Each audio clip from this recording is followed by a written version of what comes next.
Efi baby ajiji si kampuano, nananom de kukuru hwiase, emprega so ne adwumaden. Afia ma hankradio. Me ma wakwa ba edeba efritete djubedie so enne ye djubedie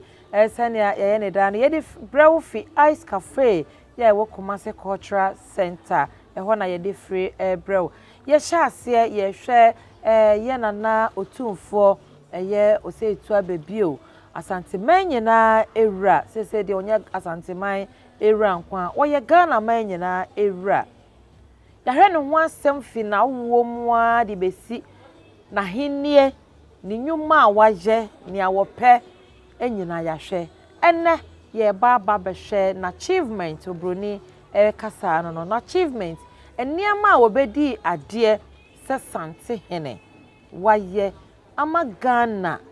nyina ene Asante man ye hwe enye obia se mia made nyina teacher kantanka wono ana mene no eba betwetwe saa enkomoyi ye twa ye ho abasima ye ba ye de aka nyina bebro Efi baby ajiji si kampuano, nananom de kukuru hwiase, emprega so ne adwumaden. Afia ma ele me guest sane me di kan eka ye ne teacher kantanka waje na adwa mene no eba betwetwe nkomo na ya hwe yewura na achievement teacher me mo atena ase ejoso bro boko de eyepa eda Yesu ase teacher yen hwe ya ka bebre afa yewura ho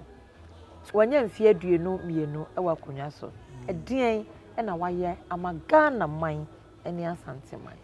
yo eno ma ohene bae mfie aduenu mienu ni waye de entimi nkani nyina enzo kakra ebetimi aka no eno kura mpo no yenwie waye bi pa aye kuro bi din kaja bi obaye no a no se ade a ye frɛ no se kane tete ho no nanka akokon ya ede yedi Asante esenti emaye ya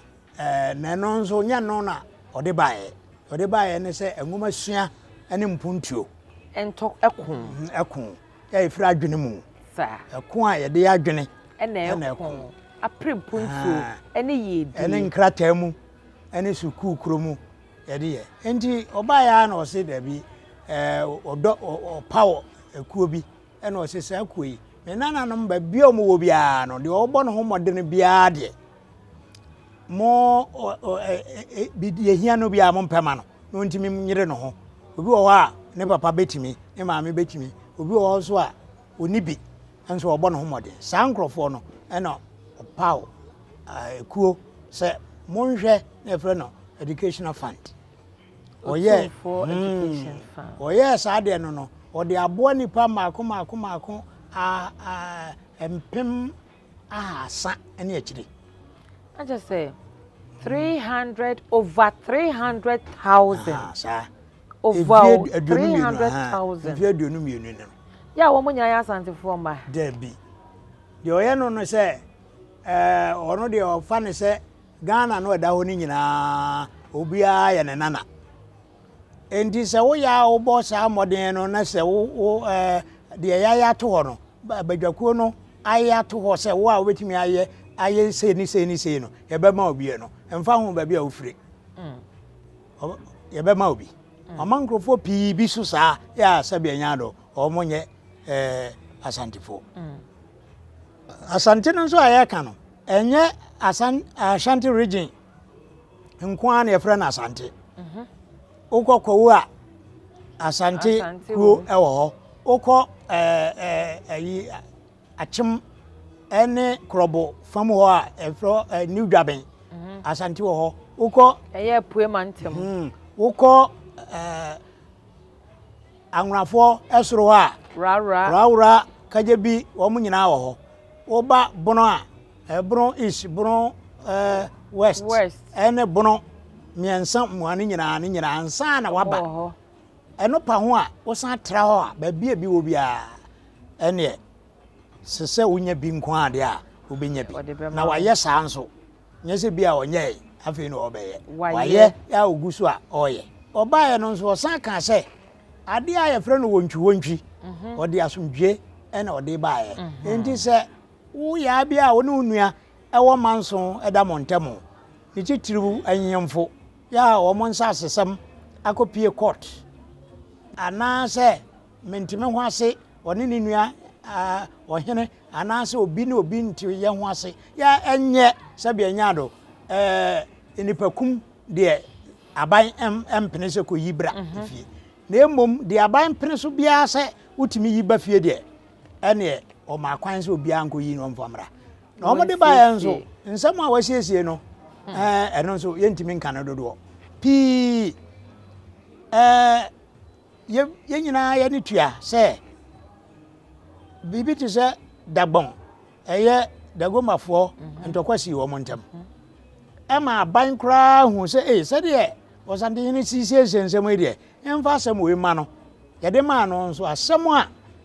ayɛ tan ya ntokwa ahempɔn kra wu mu no aban aba aban akɔ aban aba aban kɔ ɔtenete wo siesie asɛm no ɛma ye wiase nyinaa kra bɛhwɛ sa ɛyɛ wiase nwanwa ɛma United Nations fa baabi a ɔmo hwɛ nsɛm bi so no ɛfrɛ no ɛma no kɔ hɔ ɛkɔ kyerɛkyerɛ ɛkwan a ɔno de ɔfa so ɛyɛ ne nnwuma nka United Nations wonyɛ president a ɔman a we de Asante no wonyɛ president ɛwɔ Ghana ɔyɛ Asante fo hene ya Asante no nso hyɛ Ghana mu enso ɔno nko a yɛbɛyi no ɛde no kɔɛ ɛma ɔkɔ yɛ anwanwade ɛwɔ hɔ nti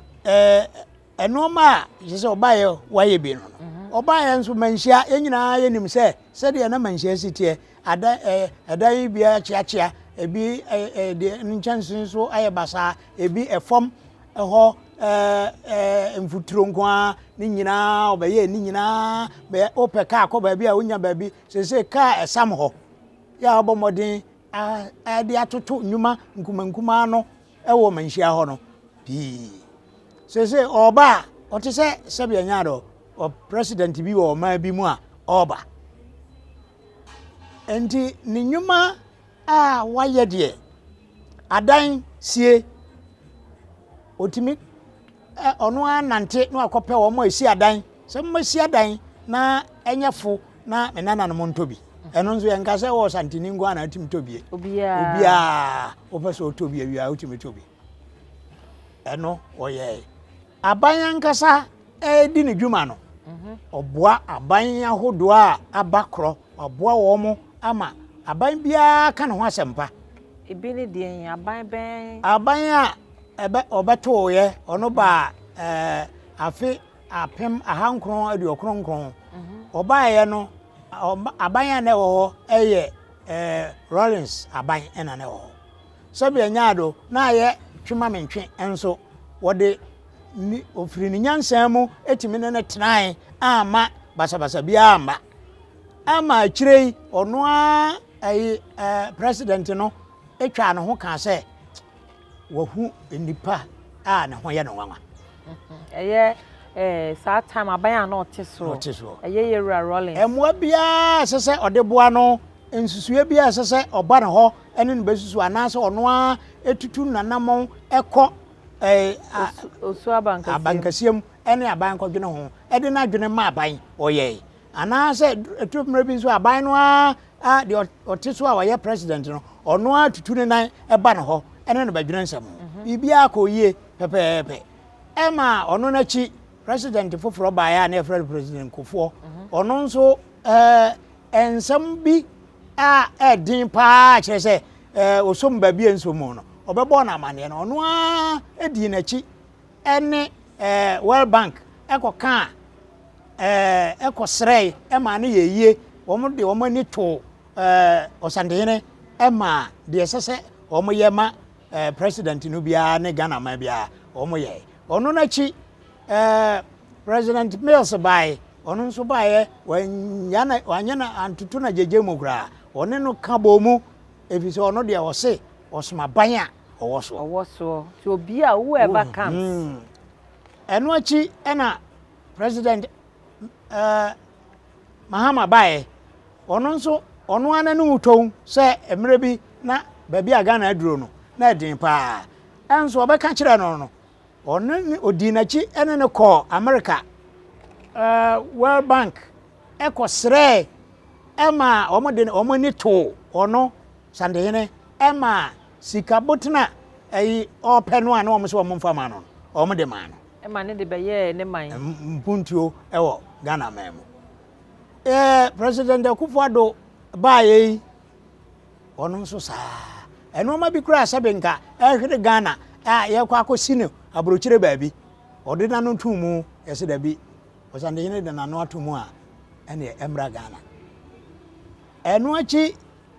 se Manhyia na wo ho no obia obaba bia no ofira manone baba bia no ode nani ehwe Manhyia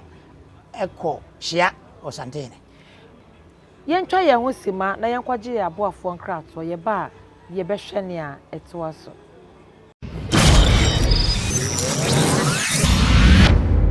Efi baby ajiji si kampuano nananom de akukuru hwe ase empreka so ne adwumaden afia papa ene atena se edemba efetete dwumadie eso ya aboafo nso ye damase teacher na ya no gu asem so ayeka ye wura se ye du Manhyia ede na so ye Manhyia nsema wo ho ba ye nyenkwa wo Manhyia binum mba ono an etua wo school fees ma wo ndi ne kura school fees aye free no akasie mu no de enye free eye university ni nyina oboa wo mo ena se enye school fees kura asabe obi wo ha noma nketenkete otutu ama ne makura no ehu asem a fisu bia nso a obia oma obia ne saso de so de mo obia o de ma wo ma ya kire se ne wo ho kura na ne wo kakra bi ese wa pagam adehye ni nyina de se wo ye ma obia wo ye hwe se ni modern monti university ahodo wo wiase efre no ebo na baso PhD ya kire se doctor ndi wo oburu enum Ghana University mano na abrochire nso mano doctor oka unweda enti ono angaso so ebo abaso se waye ayibia teacher for obo teacher for abaso afibia teacher for no abaso a obo no nso wonhwe Asante mama teacher for nko a Ghana nyina teacher ni bia wo hwe tokurum babi ya wo yire wo ho de committee wo ho a ye hwehwe sa teacher for no ebo o mabaso eno pa ho a so wote wo babi na nso wo yire wo ho eyire eya adwuma eno nso wabo abaso a mabia ka president ya a friend say omampani kofo abona abaso a ofre no bosompra kofianan obo no busumuru yaba omampani Rollins so a oba no ajiudin ajiudin and say ono angasa na waje ne din dada waye enoma nkrofo epe anti ni nyina no orehwe ho ebo na bodi obi nso your friend is saying West African Bank and so obo no kantinka don ko fojo onso obo no kantinka sesi ya me no ka say university chancellor Kwame Nkrumah University of Science and Technology chancellor ono na omode ama no enti wo hwe enema wa ya afi nkabom obaye wakosra achim abuakwa ehene dana nkrofo ede ye politics de ni ho na ya kama na da ho na ye te se de entokwa bi wakosra no ama obi ahu se bibia ni ho wakosra tachiman wakosra ukugwa wakoho ya komfo no chikurum wakoho akosra wo mu enye kire se anwro ya nkrofo eka ase de entokwa bi wo Asante ne anwro ntam ni nyina wakoho nsra ama oni wo mu eye enoma ebom pepepe enti sesi a oti wo ha ne abefre no ekọ abrochire baabi se onko ka kwan ofaso ye neniama ama nre ya United Nations efre no ema no ekoye sa de ne bi ebio nka World Bank omoma countries nkwa sika ana ama sika enso ono ohye oman mu de wode na Asante man no ehye Ghana man ono nkwa nante ko ayi World Bank ko ka kire omo se mon so me hwe ma World Bank man sika $5 million besia ema anso kra otua aka no ewie ebro mo de man no na anso otua ema mo gini di ode be ye den ode be tutu nsuo ema enkurase ene esisi suku adan ema suku fo ngoda so won hwe ma ban no nko anye ena clinics and hospitals nyina ba bia mwa wo bia ode boai eyampa ba bia mwa wo bia yewura wo bekwa akwaje de aba beboa ne man mi ankasa kra metie me test case chicha me nka wasem na anu wukuo da bi wukude dano na mpe akomanhia na bibi ya me kokokoko na me koye yewura sori a won se osori a ochiachia ne nananom ansa na wawuram na osori ye no wo chiachia kwa na mabobọ me nsa ejina ekire ho baabi o ma me bra me dimrika me koya wase na me nananom mo hote sen won say ya na otena se 25th bia ma obia be chia no ti ya na me de wo fa asefo no kọ ekochia no na me so wo mo wo ho obi sasa ne obia ba bi obia eduro ni ade asam wonwa ewom ose ya afa wo mo bill ebra office na me nhwe wo mo asa agro me de koye mira nyame nhyiraw enne wadaro ma na me ba na kwasi enne ba bia waduro nyame onya wo kese education fund no enye no nko a o enchenchen a me ka ho bie waboa me so me ne me ma ebie ene ye kọ ho akwasi da ye bia agya wo sori a benhye sika so wo de mawa wudi a wo se wo de to ho a da bia na bibi wo sika gari enti me na da enti me so no me ho we da nyame anim ni no kra de e ba akopẹ sek as o da bi yewura nyame nhyiraw na onya wo kese nyame nhyiraw eno nti ne awo kan nyina no eye no kra tro do a me di mu adanse sene wo hyade enso fa wo be fro na nanu hwedin maame na den na wanimu ase wanimu nye me siri me se me wura ho o se ana me hwe mu ache me se ho wo se na ya ana acha me emfa momra acha me de ye ko ya na kire se ye ho ayede enti manhia adwuma ye die no eye som na wosom na wosom ne yie a eso nhira ubedia ma wasefo nyina aba bedibi nti yewura ensam a teacher ka fa ne ho nyina no kura tro dra chinye bia eni ho afoforo bebre enso ebedi mu adanse enti yedwumadie no teacher ne kura mu asem ben na wo ka kire yewura ama wiase nyina atie na wodi asan abọ na baso e wo mfie aduonu mienu ya wadi dika no wadi mfie aduonu mienu wo abanwa so enti eno chese abaso bọ kese na yede ano bọ na baso no nyankopon so ye ne hwenkwa bọ na baso no nyame nso ate nyame nso bọ na baso se de ho a na dwene mu fan na ne ho odene ne de nyame mfa ho odene ne adwen mu fan no bi nka no ho no omfa mo Asante ma mo nkonne mo nkochina no kra de ye mo sam ye nhwehwe kra enti onyame na yesre no ma no yo onyame na yesre no ma no yewra onkwa so nyame ma oyokodro honhom dwumadi a wahyase de boa oman Ghana no yesre nyame se o ma nkwatenten ahoden wom na enya opepa na fatua so akodru senia nyame ede obedro bia no yeda na se wo ho na emom yen nipa famu de nyankopon ma 200 years a anka ye ne ebeje ho esan se wo nipa bebre a wo ye de abo Asante man na ye de yedwumadi a ye di fa yewura Asante man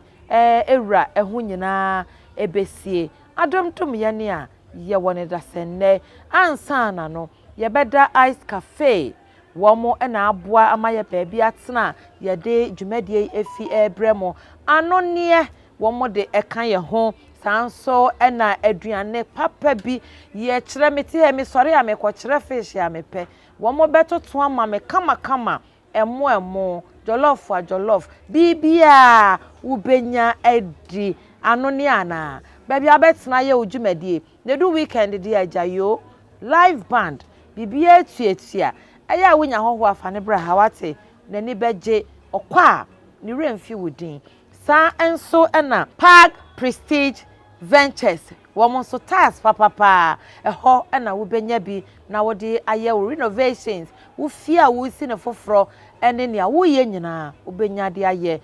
janan preti abrofo de ye tena so yi kama pipe de so mu chimo no bibia wo benya wo Park Prestige Ventures adomdom ye ne a ye woni da sene Efi baby ajiji si kampo ano nananom de akukuru hwe ase emprega so ne adwumaden afia pma hankra duonu so obenembo suminensia Ghana benya afa ho de fi ngesi abrofo nsem ebino aboba bodin ebino ya benfo ebino so ye kunyine ye mwamo Ghana ma ye mwamo pa ebino aboba bodin ebino ya benfo ebino so ye kunyine ye mwamo Ghana leshia ye mwamo pa Ghana ma mudaso Amansambo mudi, baby, I'm go